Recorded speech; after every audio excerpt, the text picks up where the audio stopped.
O Goberno está executando na A52 á altura de Ourense unhas obras de mellora do firme da autoestrada deteriorado ao longo dos anos. Nas semanas anteriores, os accesos norte e centro da cidade estiveron pechados por este motivo e agora tócalle o sur. Está intervindo na A52 no que é a provincia de Ourense 60 km na calzada dirección Vigo, 60 km de unha renovación da capa de rodadura, no que se invertiron 4.600.000 euros e agora continúan as obras de mellora do firme, mellora da vialidade e da seguridade na calzada dirección Ourense, onde se van invertir 6.300.000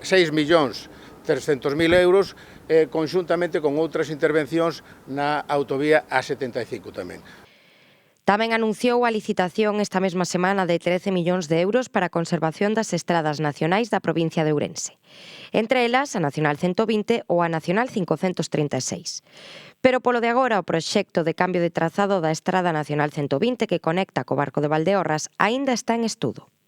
E falta o proxecto de execución para elaborar. Entonces, isto non é de maneira inmediata porque hai que facer uns estudios técnicos que requiren un tempo e antes de que se licite. A obra pública son obras moi complexas, onde hai que ter en conta moitos valores, estudios xeotécnicos, estudios de comunicación, estudios de firme, e isto leva un tempo. En todo caso, sí que dentro do orzamento dos 13 millóns de melloras en conservacións e tamén do orzamento de melloras de pavimentos específico que hai tamén cada ano para as diferentes provincias, en este caso para a provincia de Ourense, sí que hai previstas intervencións na Nacional 120.